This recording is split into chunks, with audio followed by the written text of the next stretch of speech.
Hello, everyone, and welcome back to the Beyond the Big Six podcast, where we put the focus on the teams who nobody else does. I mean, if you watch Monday Night Football, you'll see what I mean, because it's like everyone else doesn't exist. All I want to talk about is the failings at Man United. And do you know what? Maybe soon we're going to have to talk about the failings of Man United, because they could well be in a relegation battle this season, which means they're probably going to be playing against our teams who are in this. Also, I said this last week. I said it. Yeah, they could be.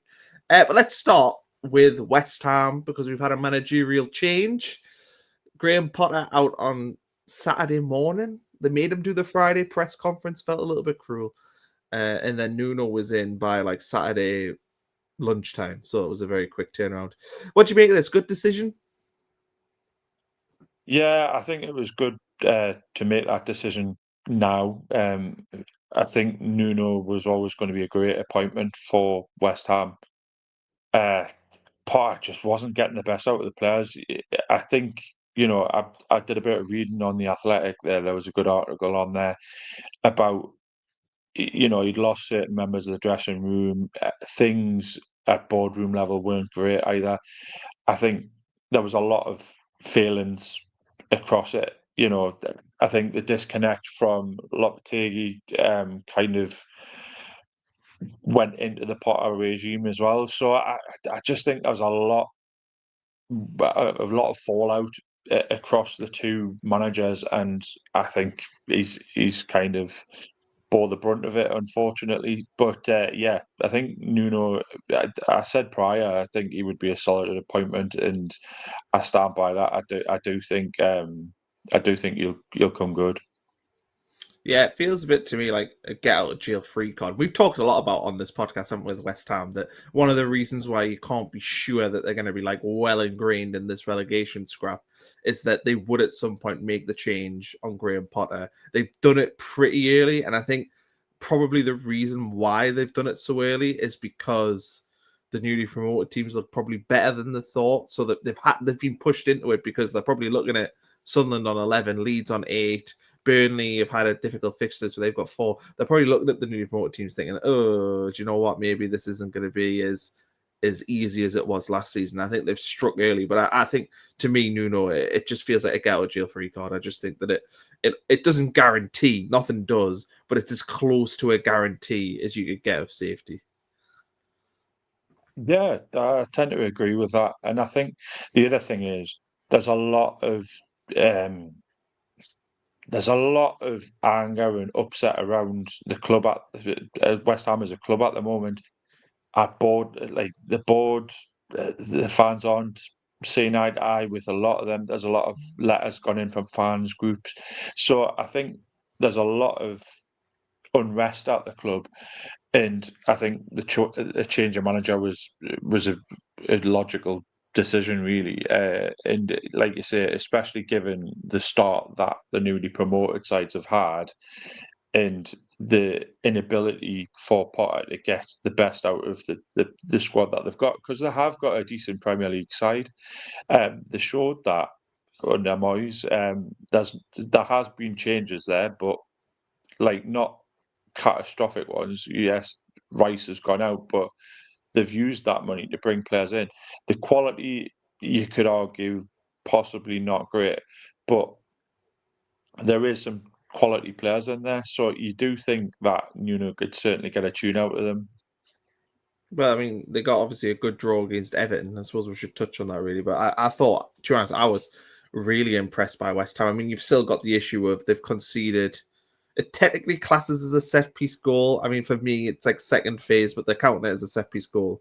But a header in the box, which they've been bad at all season. They conceded one of them. But I thought if there was going to be a team that won it in the end, it was probably going to be West Ham. I was pretty impressed with their performance, and maybe it just shows that Nuno might be able to quite quickly. I mean, you've got obviously a game coming up this weekend, and then you've got an international break. So maybe in that time, by the time we get back from the international break, maybe West Ham are going to be in a position where they've really bought into his ethos and can charge up the league table. But I thought they were good against Everton yesterday. I was impressed.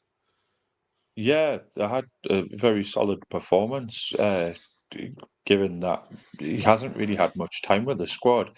And Everton are actually making that ground quite a hostile environment now, and it's actually becoming like a bit of a bogey ground. Like in terms of early days, it could be that in seasons to come, because I do think that they've played well when they've been at home.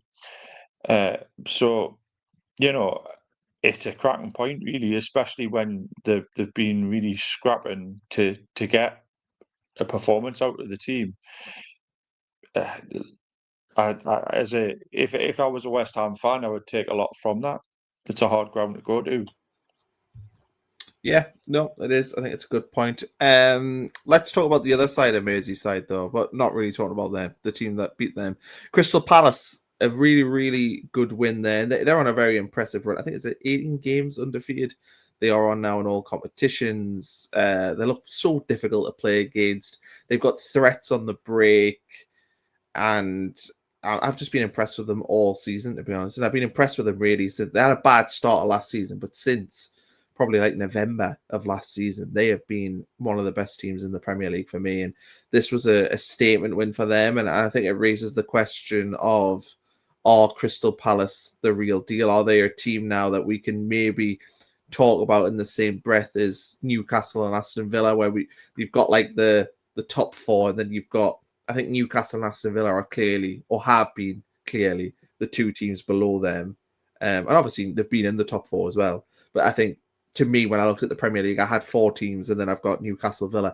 But I look at Crystal Palace and I think, do you know what? Maybe they are actually, as good as Newcastle and Aston Villa. Maybe they can be the one this season that gets into that top six and really challenges. I mean, that 18-game undefeated run across all competitions, nothing to be sniffed at. It's not as though they've just beat the teams at the lower end of the division. They've beat City in the FA Cup final. They've I know it's the Community Shield, but they beat Liverpool in that, and they've seemed to have Liverpool's number at the minute, which it pleases me tremendously, and I'm sure it'll please a lot of other people. But um, they just seem to be able to grind out these performances, and they've got some quality in there as well. Adam Wharton is a cracking player. Like, they need to hold on to him as much as they can, or get a substantial amount of money for him, because he's brilliant. Mateta, I was quite surprised he stayed as well, because there's been a lot of clubs sniffing around him. Gahey, I mean, he's there through good luck and good fortune, really. But they have that really solid squad, and you can see that they're all really well drilled into the way Glasner wants them to play. They know where they need to be. Their movement and everything is just on point. Like, there's no sort of disconnect. They all know, oh well, that when that ball goes in there, I go there. So the cohesion within the group is solid as well. Yeah, and I hate to do this because you don't want to drag a team when they're down, but you can't help but have a bit of a nagging feeling that Man United, Amarim, what's happening there? Could Glasner maybe be the man that they look at? I certainly think if I'm looking at Premier League managers, it's Iriola and it's Glasner. They're the two for me that if I was one of the top team or the big teams who have that weight that can throw about, they are the two that I would look at if I was Manchester United. And I think, yeah, I am worried that he's doing so well there. And we know that he was frustrated with what happened on deadline day. And if Gay had left, maybe he was going to potentially walk away. So I worry a little bit about that relationship there between him and the boardroom. I'm a bit concerned that somebody's going to come in and poach Glasner. Do you think that that's a justifiable worry, or do you think that because Palace are doing so well, he's probably unlikely to want to leave? Because I mean, he could do something really special at Palace this season. They could win a European trophy. They're He probably did. favourites to win He that. did. Yeah, He did. He's brought them their first trophy ever. Like, he's a legend. Do you know what I mean? In that respect, and like you say, he's in a competition potentially where they could win it. So you know, there's a lot of positives he can build, and he can, you know, elevate his standing in the game. But equally, a lot of teams will be looking and thinking, actually, he could come in and he could do a job for us, and he could change our fortunes dramatically. Look at what he's done at Palace in a short space of time. So, yeah, I would be a bit nervous if I was a Palace fan, especially given the situation at a few of the clubs. Let's talk about not Crystal Palace. We'll talk about Brighton, Crystal Palace's rival. A big win for them at Chelsea. And look, this is a game of two. Well, a game before an incident and a game after an incident. I think once Chelsea go down to 10 men, Brighton just completely dominated. But before that, Chelsea were the dominant team. You have to say that. Like, I'm not saying that Brighton's went there and played Chelsea off the park and won 3-1. That is not the case. You know, if the red card doesn't happen, I suspect Chelsea probably win. But what I would say is that Brighton have had a bit of a stuttering start to the season. They have beaten City, but they've lost a couple of silly games. They've maybe not picked up the points they should have at home. But this feels like it could be a catalyst for them to get their season sort of underway and could be a big boost, because going to Stamford Bridge and winning, it's not easy. It's not a thing that happens very often. So I think you've got to be impressed at the fact they took advantage of Chelsea going down to 10 men, really like turned the screw on Chelsea when that happened. Danny Welbeck, fantastic, really not showing his age, looks just as good as he did, 15 years ago when he was scoring in Sunderland's 3-0 win at Stamford Bridge. Like that, to me, it's just crazy seeing him do that. But yeah, this was, to me, a really, really big win, a bit of a statement win for Brighton. Absolutely couldn't agree more. Um, Really good result. Um, like you said, the caveat that the sending off did do them a lot of favours, but you've still got the quality to put a team like Chelsea to the sword. Love them or hate them, they're a strong side. So to be able to have the quality and to be able to break them down and put them to the sword is a big deal. So it could be the touch paper that Brighton need to kick on from, and I certainly think it will be. I'm of that opinion. Yeah. I mean, I had Brighton finishing in a fifth this season in the Premier League. I actually added up as well our league tables in terms of what we've predicted, and all three of us have given Chelsea 6 wins to start the season. So we are all very clearly high on Chelsea. So them getting a win at Stamford Bridge, fair play. It doesn't happen very often. Sunderland beat Nottingham Forest. I think this is, as much as we can talk about obviously Palace winning being a surprise, we can talk about Brighton winning being a surprise. I think it's probably the biggest surprise of the weekend, really, with Ange in his first home game. And well, we're going to talk about Nottingham Forest as well within this, but we'll start on Sunderland. Picking up away wins massive. I mean, 11 points from 6 games. No team ever in the Premier League has been relegated from this position before. If you even look at it from a perspective of, to get 40 points, they've now got to pick up less than 1 point per game. In fact, I saw a statistic today that if Sunderland had the record from now at the end of the season that Leicester had for the full season, so that 0.8 points per game, Sunderland would finish with 36. So Sunderland, if they're as bad as what Leicester were last season, would still end up with 36 points, which again, it just sort of shows how important a good start is. But what do you make of this? I mean, how do you feel about this result? And do you think it maybe changes things for Sunderland and makes people think, do you know what, these maybe aren't going to be. Yeah, I don't think people, to be honest, since the start of the season, I thought Sunderland are going to be like dead set for relegation. But I think this has changed conversations now. I think people are looking at Sunderland and thinking these are actually not, they're not a bad team. I think they've certainly forced teams to set up and take notice. They're not the relegation fodder that a lot of clubs and a lot of fans around the country, up and down the country, possibly myself included, like thought they were.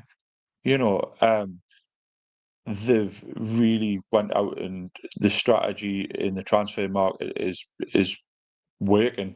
The proof's in the pudding, the points are on the board. You cannot really knock that. got to give Roofs his flowers as well. He's been brilliant for years. To me, I know obviously Granit Xhaka is the headline, but that keeper has been absolutely phenomenal for years. He really has, and to come into a side like as a new keeper and to like just for it to work is really impressive. Well, I mean, he's 22 and has had one season of professional football in the Dutch league. Not a massive. Yeah, I'm not saying the Dutch league's obviously it's a good level, but it's not a top 5 league. It is startling how well he's taken to it. But I think you look across the team, and I think one of the things that surprised me is you look at the centre backs of Bukele and Alderete, and I don't understand now after seeing them why Premier League teams weren't interested, because Alderete was in the La Liga team of the year. Like, it's not like they've plucked him from an obscure league. He's La Liga team of the year. And Mukele's obviously been at RB Leipzig, Bayer Leverkusen, PSG. And I look at the two of them, and no disrespect to Sunderland, obviously, but I just sort of think, why are they at Sunderland? How have Sunderland been able to get those two? I mean, you could look at the rest of the team. You could look at other areas. Granit Xhaka, why is he at Sunderland? Again, no disrespect, but newly promoted teams don't sign players like Granit Xhaka. And if you watch Sunderland, he is not somebody that's over the hill. Granit Xhaka is still, in my opinion, playing top level football. He looks like the player we all know and love. I just don't understand why there wasn't other teams sniffing around these players at Sunderland have bought, because it's obvious looking at them that they are, good level Premier League players. Yeah, absolutely.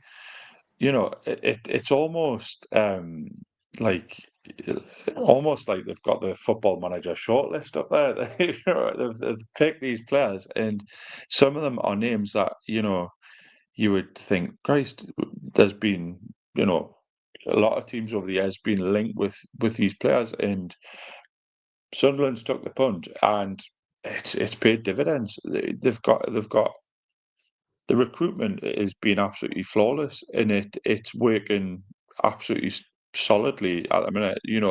These players that you've brought in are adapting to the style that LeBury wants to play, and it's working. And it's not something that I would say I was surprised about in terms of the quality of the recruitment, because I was looking and thinking, blimey heck, they're good players, so it makes sense. Like it all just clicks, but like sensible quality recruitment. It's just all I can say. Really, brilliant. And last thing, I suppose, I want to touch a little bit on the point I'd said about 11 points from 6 and the record that Sunderland, how important that is to hitting sort of towards that 40-point mark. Do you think having a foundation where you've picked up 11 points at this stage, it makes it hard to imagine a situation where Sunderland do get relegated? I mean, as I said, if they play like Leicester did last season, maintain that sort of points average, and Leicester were bad, they were a bad team in the Premier League, they'd still have a really good chance of staying up on 36 points. And I think that's the thing that has sort of shocked me. It's just the fact that they've been able to pick 11 points up from the 6, and that means that from now at the end of the season, they can play as a bottom 3 Premier League team and probably still give themselves a chance to stay up. I mean, how many teams pick up 11 points from 6 games in the Premier League? Any chunk of 6 games. Certainly the ones in the bottom half. It doesn't happen often that they will have a run where they pick up 3 wins, 2 draws, and a defeat. It doesn't happen very often. So I think that's the thing that's surprising me most right now with Sunderland. What I would say is ordinarily you tend to associate Sunderland with putting points on the board towards the back end of the season. The kind of in years gone by in the Premier League, they almost seem to hit that stride coming into the closing part of the season and put the points on the board. They're doing it early. You're banging points here. Going into the depths of the season, if you've got the points on the board, you're not looking over your shoulder. You're not relying on a team being worse than you are. It's the perfect way to play it, really. You get those points on the board, you're banking them for later in the season. So it's working for them. Forest, concerning, isn't it? 5 games without a win for Ange. They did play very well in the Europa League at Real Betis in the week, but I looked at this game and I thought Sunderland at home, his first game at the City Ground, it had to be a win for them. And the fact that they didn't get it, and yes, that they missed a couple of chances. Chris Wood probably should have equalised for them and put the header in. Didn't, but he probably should have. I'm just a little bit worried. I just think switching from Nuno to Ange is such they're just different sorts of managers with different players. It's chalk and cheese the way that they play football, and I'm a bit worried. You play Sunderland at home, and it wasn't like the Alamo.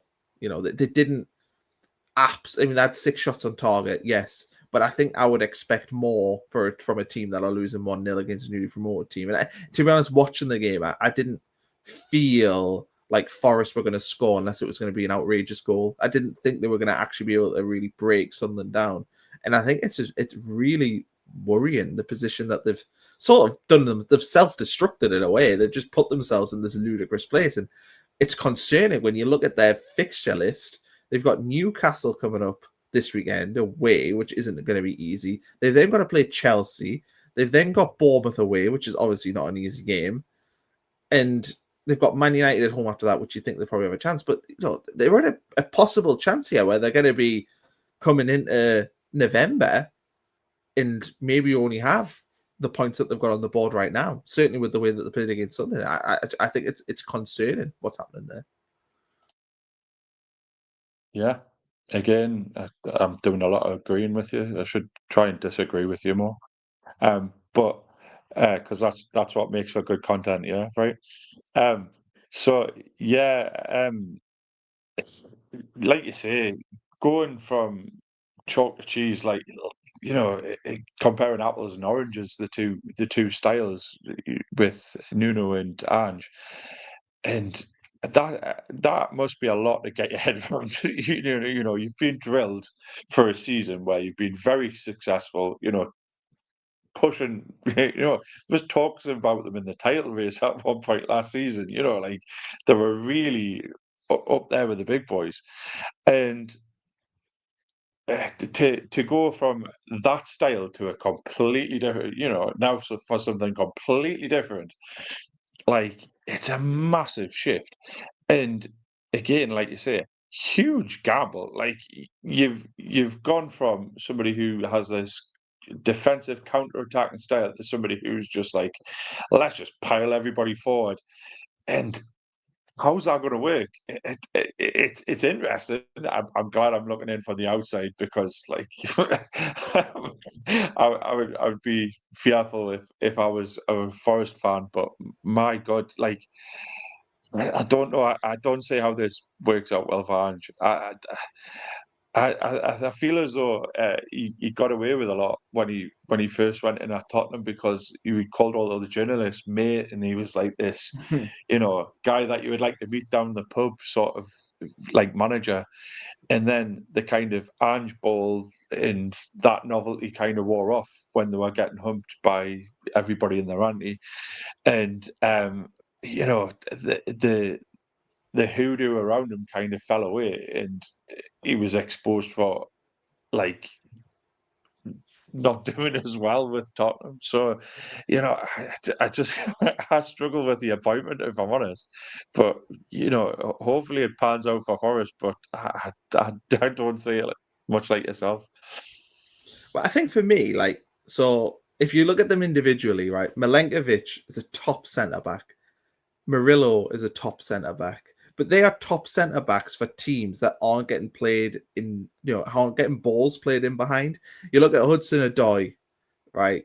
So Hudson-Odoi, Elanga, obviously they had him last season. But what's Hudson-Odoi good at? He's good at breaking quickly. Whereas Ange, in the way he wants to play, he's high pressing on the halfway line, trying to, make the pitch as small as possible. But that means that you're taking away a lot of those positive assets. You're saying to Milenkovic, you need to have a turn of pace, mate. You need to be able to turn and face your own goal because we're going to get turned over a few times. Inevitably, that will happen if you're playing that higher line. But he's not pacey. So you're making him look exposed and not like the top, probably in the top 5 centre-backs in the Premier League last season. You're making Hudson-Odoi, who is a fantastic counter-attacking player, you're taking away that weapon from him. because you're camping in the opposition's half, you're dominating possession. This team wasn't designed to do that. And I think you can actually look all over the team. Chris Wood, right? When they're sat in playing a low block and Chris Wood's up the top of the field trying to hold the ball up, well, if you're camped in the opposition's half and being a high press, well, Chris Wood's probably not the guy you want, because he's there to win them long balls and get you up the pitch quickly. And I just look at it and I don't know, like Edu is obviously the techno sporting director, what he is there. I presume he's got his fingerprints all over this. This squad isn't built to play that style of football, and you're making players, you're putting them in bad positions. Milenkovic will have a bad season this year, not because of him, but because he's not built to play in a high pressing defense. He's built to play to head balls out and like defend his area. That's what he's built. He was built to be in that Sunderland defense at the weekend. That's what he's there for. And I can't understand it. It blows my mind that this is what they landed on. I just don't get it. No, it is a head scratcher for me. I don't know what the thought process was, but I mean, there's people who've paid far more money than what I ever will be to make those decisions, but I don't think it's the right one personally. No. Right, Brentford, they beat Man United, and normally Brentford beat Man United, you'd be like, wow, what a win. But yeah, I think with Man United at the minute, it's more, we should be beating Man United at home, shouldn't you? But they've got 7 points at home this season.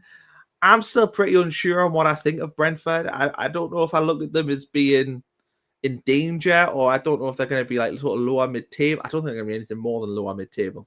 But yeah, I don't know, because I had them more, to be honest, I have them in the relegation scrap in my head, but I actually, there's elements of the game that I quite like. I quite like the way that Keith Andrews has got them sort of shaped up, and they had a game plan for this game that really, really worked well. And I think he deserves credit for that. Obviously, their record on the road's a little bit concerning, which you can't just win, pick up points at home. You have to pick up points on the road. But yeah, it was a good win for them, wasn't it? And like, they'll take a lot of confidence from beating Man United, as bad as Man United are. See, I called this a relegation 6-pointer the other day, and you all laughed. I don't know if I did. Do you still buy it as a 6-pointer? Yeah, absolutely. But yeah, Keith Andrews proving all the doubters wrong, including us. He's doing all right. We'll say a lot about the newly promoted sides about getting points on the board at home, and getting those results at home is important, just as important for a Premier League side. Like if they're getting points at home and that's how they're going to do it, and it's going to work, you get those points on the board, irrespective of if they're home or away. If you pick up the odd point or 3 points when you're on the road, perfect. But if you can bank on those 3 points at home, you're laughing. So, I know Thiago got a brace there. We haven't really seen too much of him earlier this season. So there's a few unknown quantities to throw into the mix there as well. We've seen a lot of Ouattara and Sharda. Sharda seems to be fit and he's playing. So long may that last for Brentford. But yeah, he's getting results, and this is something I thought he would struggle with, but hey, he's doing it. They've had hard home games as well, to be fair. Like, hard home games on paper. You look at Villa at home. Well, that's not, at the time, you would look at that and go, do you know what? That's difficult. You've played Chelsea at home. Not easy. They obviously got a last-minute goal there. And then Man United at home. Well, you don't know what Man United's going to be. Obviously, right now, it's not as impressive, but it's still, on paper at the start of the season, I think Brentford would have looked at the fixtures and probably thought their away games were actually going to be where they picked up points, because they played Sunderland away and they've played Fulham away. So they probably thought, you know what, we need to probably win them because the home games look difficult. But fair play, 7 points on the board. Leeds draw against Bournemouth. Strange one, this, because I think Leeds would have been really happy with the draw before the game, but the manner of it, conceding a last-minute goal again, they've done that twice this season. Yeah, it feels like a blow for them to not have won this game. Yeah, it's never. I mean, we'll go on to discuss another game where points lost in the entire minutes. So yeah, there's nothing worse, is there really? You think on your way to 3 points, and there's that kick in the teeth where there's that dying minute goal. There's nothing more frustrating as a fan when you're quite happy and you're on a bit of a high coming out of that game, and then the other team go up the other end and score. It's deflating. It's one of those that ruins your week. It's not quite as bad as a defeat, but it's still one of those where you go, do you know what it is? I think for Leeds though, they've dropped now 3 points with last minute goals. They obviously had that they were drawing against Fulham and conceded that ludicrous own goal, and then they've obviously dropped here. And that to me is like I mean, you know me, I've been pretty like I like Leeds, and I think they've probably got a good chance of staying up this season. But I do worry about mentality, conceding last minute goals to drop points. That's something that happens to teams that are struggling. That's things that happens to teams that get relegated. They can't hold on, and the worry is it becomes psychological when they're next winning 1-0 in a game and they're heading into the last 5 minutes. Does that affect them mentally? And this is where you've got to go back to the manager and see, is he instilling that confidence in the side? Is he the man who's breathing that confidence into his squad and able to say, right, yes, that's happened. Let's move forward. Let's build on the positives of the game. He's got Premier League experience as Daniel Farke.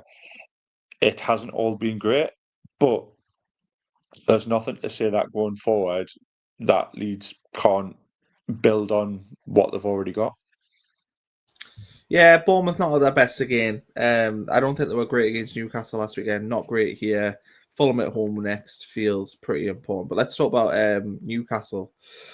Strange game, this one. Not sure how to digest it. Another late defeat at home, which obviously is a big blow. I actually thought, to be honest, Arsenal were probably the best. Like, I thought Arsenal deserved to win the game overall. I didn't think Newcastle were at their best. I don't think Newcastle played necessarily a great game. There was loads of referee decisions, loads of interesting things happening in the game, which probably overall leveled out.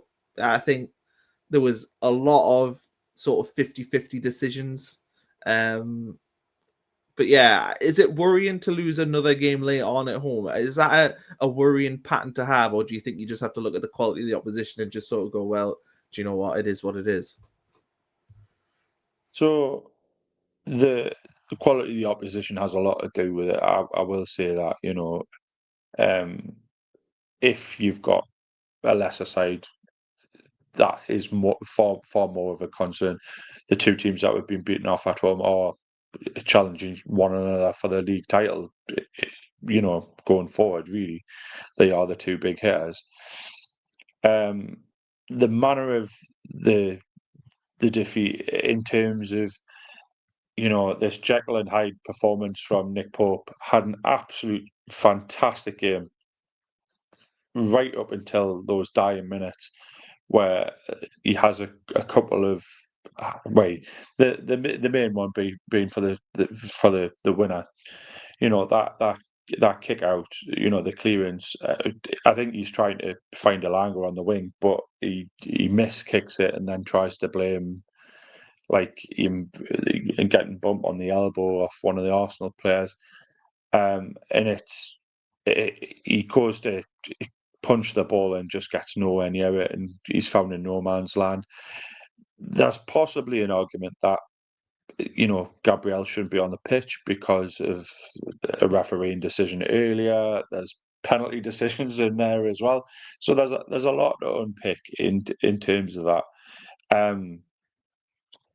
The two late defeats do sit very heavy in the squad, but I think this week is an important week for Newcastle. Obviously, they play tomorrow in the Champions League against USG over in Brussels. They're a team in pot 4, so they're one of the lower ranked sides. alongside Newcastle. Realistically, they need to pick something up there. We need to they need to be beating the teams that are in the same pot, and then going forward, you've got Forest on Sunday. Again, they're in a bit of a they're struggling at the moment. Ange, fresh into the job, not having the best of times. Really need to make the most of that. Need to hit the ground running. Need to win that game really, or else you start to look and think actually things aren't going quite as well, and that's where the doubt starts to creep into the side, and you lack the confidence, and then performances drop, and because for all that there's not a great deal of points on the board, there has been a lot of positive performances from Newcastle. There is a lot of good there. I still think that there's a lot of adaptation going on, especially up front with Voltamara coming in, as he's a very different style of striker. I think if Wissa had been there, I think it might be a bit different. You might not have such a big transition. Don't get us wrong; he's a different man to he who shall not be named, but he's got that similar sort of style of play. He likes to get in behind, and like he has that sort of movement. So I don't think that would be quite as drastic a transition, but we'll see in the coming weeks how they get on. You know, after those two fixtures, I think we'll be able to tell a lot more in what direction the season's going. Yeah, Voldemort has been banging the goals for Newcastle, hasn't he, for years? Yeah, this is an interesting game for me because I actually think that the way that I can sort of see a world where Forest go to Newcastle and completely come up with the wrong game plan and Newcastle just like toast them. I can see a world where Newcastle win that game quite comfortably. And I think, correct us if I'm wrong, but Ange teams have crumbled at St. James's Park before, haven't they? So I could maybe sort of see that happening. So I think Newcastle probably be all right this weekend. But yeah, it feels like a big game. I feel like a big game for both because Chris Wood did come up and score a hat-trick, though. yeah, not with Ange. To be No, fair, not with Ange. that was I will give you Nuno that. ball. Yeah. Villa off the mark against Fulham. To be honest, I was not impressed with Villa in this game. Thought they were a bit fortunate. There was a refereeing decision that I think Fulham probably could have had a penalty. But I think this is one of them where it probably just puts them on the right track now. They've got Burnley coming up at home. So you think, right, well, are they going to get back-to-back wins? Actually, it'd be more than that because obviously they've won in the Europa League. Couldn't they win in the Europa League this week? They could be looking at 4 straight wins heading into the national break, which would be wild. But yeah, I'm still not convinced by Aston Villa, even though they've won this game. I was more shocked at Fulham, if I'm honest. This is a bit of a blow to Fulham because they were undefeated in September. They were put a string of decent results together, and Marco Silva had them playing some good football. Um, it'll be a bit of a hammer blow. Jimenez going off early doors as well. They didn't really have a recognised striker on the pitch, although Josh King is looking like a cracking player. Villa, on the other hand, I think this is something for them to kick on from. A lot like what was said about Brighton there earlier on. This is what's going to, for me, this is what's going to get Villa up and running. Ollie Watkins scoring his first goal in 9 games. That's a big thing, getting him off the mark for the season. He's up and running. He's needed a goal, and it was quite a tidy little finish as well. Lobs the keeper with a bit of smart movement from a lovely ball from the back. McGinn scores a cracker. There was talks about him potentially leaving in the summer. They've kept a hold of him. It's proven to be a smart bit of business that keeping a hold of him. Martinez, on the other hand, spared some blushes towards the end of the game there.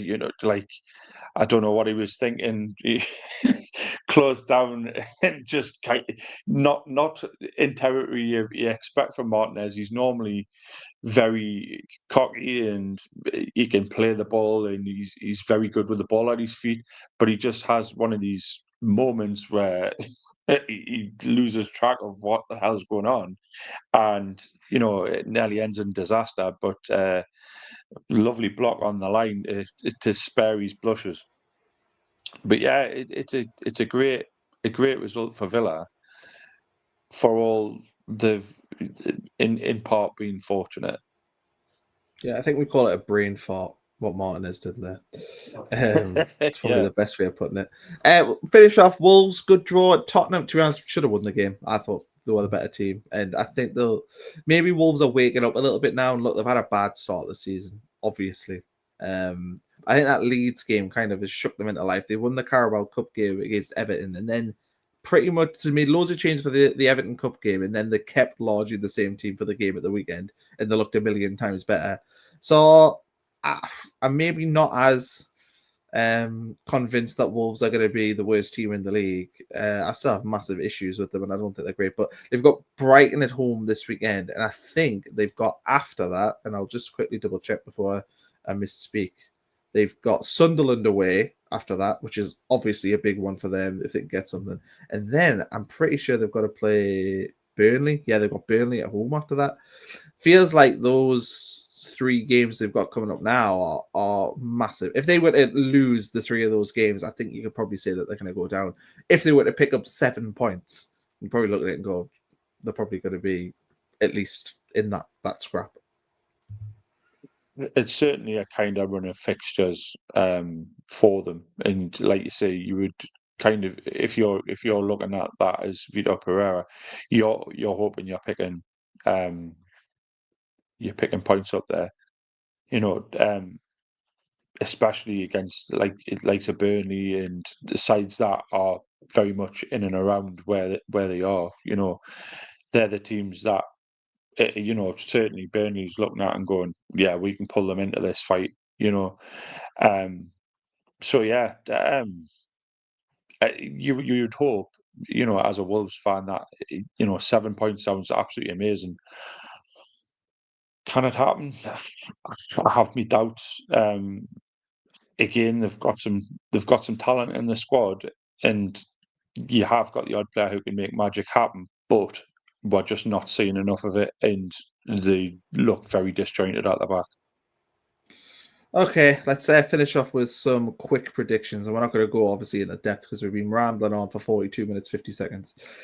So we're just going to run through the games quickly. I'm just going to read through what I've got scores, and then Anthony, you can read through what you've got scores rather than going 1-1. So I've got Bournemouth drawn 1-1 with Fulham, Leeds drawn 1-1 with Spurs. I have Sunderland winning away at Man United, which is clearly a bias, but I just have a feeling that this is Amarim's last game.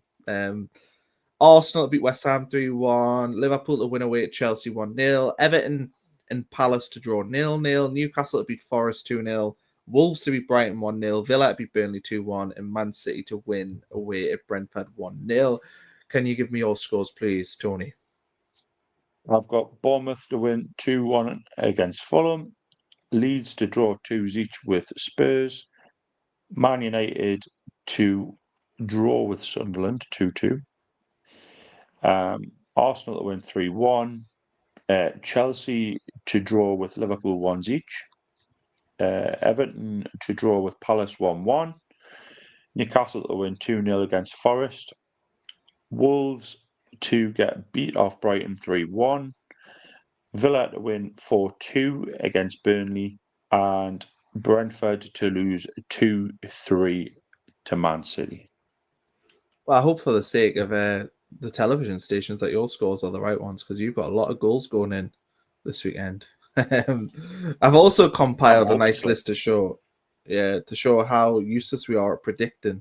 I did mention we've all got Chelsea at 18 points, but Tony, looking at yours here, you have at the bottom Brentford, Wolves, Burnley, West Ham, which isn't too far away. I've got Brentford, Wolves, West Ham, Man United. That's my bottom 4 there. And Niall has Leeds on 0 because he hates Leeds, Brentford, West Ham, and Burnley. So I thought it was interesting. You've also got Newcastle on 11.